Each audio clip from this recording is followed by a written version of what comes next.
What's the theory behind the global currency reset, and do I think it's real?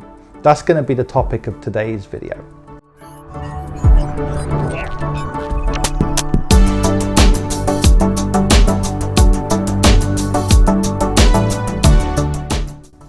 Now, a lot of people don't know what this theory is, and indeed I didn't pay much attention to it until a few weeks ago, but one of my subscribers asked me, what's this thing about the global currency reset? And I kind of took a guess by the name.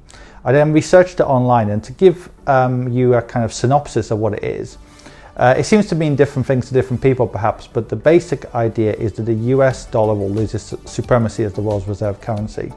Now, personally, I think this is very unlikely anytime soon, and I'm going to tell you why on today's video. Now, the first thing is the US dollar has actually maintained its stability no matter how you look at it. In terms of, if you look at the value of the dollar, it's had its ups and its downs. So from 2000 until 2008 in the financial crisis, it was relatively weak against most currencies. So it was 2-to-1 against the British pound, for example, and it was getting weaker against many emerging market currencies and indeed developed market currencies like the euro, US pound and yen and so on. In the last 12 years, the general trend has been upwards for the dollar. It probably hit its height during the worst of the crisis in March, and then it's fallen a bit. But people always get very excited whenever there's a depreciation of the dollar. So in the last 6 months, 7 months, 8 months, and so on, the dollar has fallen quite a lot against some major currencies. But to put it into perspective, the British pound was 2-to-1 against the dollar in 2007, 2008. Of course, that was historically very weak for the dollar. It then fell to about 1.17 during the worst of the whole Brexit situation. And now it's at about 1.30. So the dollar is still historically high against the British pound. And when it comes to some emerging market currencies like the South African rand, the Egyptian pound and many others, it's very much at historic highs against those kind of currencies. And even against the euro and the Japanese yen, which have kind of maintained their value relative to some of the rest of them, it's trading within a range. It's been much weaker against the euro and most other major currencies in the last 5 or 10 years. And certainly if you go, before that. So people get carried away. If the dollar loses 10, 20, 30% of its value next 5 years, that's only bringing it back against most currencies to where it was, say, 15 years ago. And likewise, if we look at the percentage of dollars that are used in global trade, we can see a similar trend. Yes, the dollar might have lost a little bit of supremacy, but there again, there's been these trends, so it's only bringing it back to where it was. Because I can remember in 2004, 5, 6, 7, 8, a lot of people were talking about, oh, the euro is going to maybe challenge the dollar, and at that time many countries, including political enemies of the United States, were trying to use the euro for oil and other things.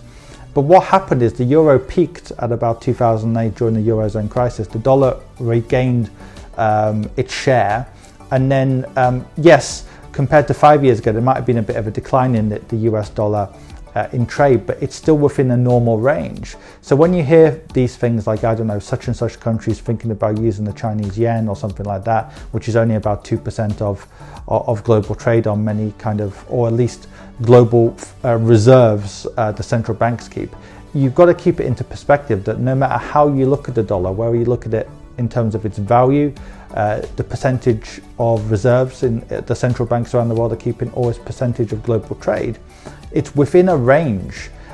Nothing that's happening now is extreme. And if in 2021, 2022, the dollar loses a bit of value and a little bit less trade is done in dollars, again, it would still be within that range.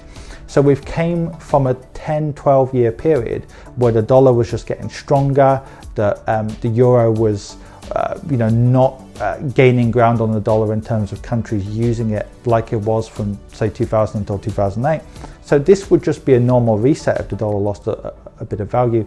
And I think beyond that, there's not an obvious alternative. It's not like the British pound or the euro or the Japanese yen or the Chinese RMB is an obvious alternative for a global currency, which is why even some of the countries that don't want to use the US dollar are talking a lot about like a basket of currencies the simple, obvious reason that there isn't an obvious candidate to take over from the dollar, and there won't be anytime soon, unless something very dramatic happens.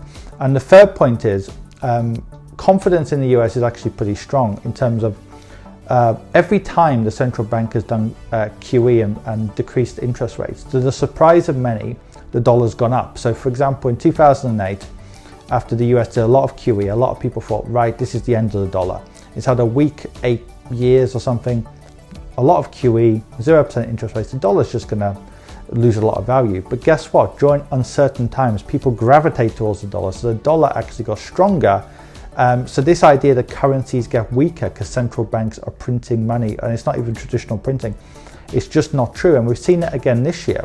The dollar hit historical highs during March, despite the fact the central bank did extraordinary things with QE.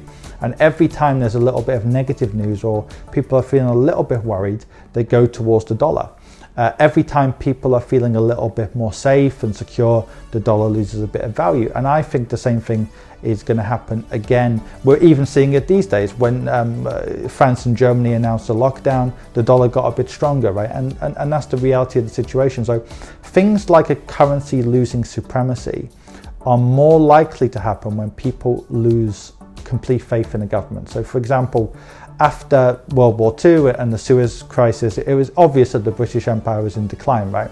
If something happened like, I don't know, China attacked Taiwan and the US did nothing about that, or something very extreme, it's something like that which is more likely to cause people to lose faith in the US dollar. But the idea that just because the central bank's doing a bit more QE or something like that, that's going to lead to the demise of the dollar, it's simply not the case. The reality is, whenever there's been a currency crisis in the past, the biggest reason has always been that the market has completely lost faith in the government and moreover the whole state to actually function properly. And so I don't believe in this reset anytime soon. The dollar could go up or down, or it could even fall a lot or rise a lot the next few years. But I think in 5 years' time, the dollar will still easily be the most used currency. It'll still be the world's reserve currency. So people shouldn't worry at this point about any kind of reset, or indeed eagerly anticipate it.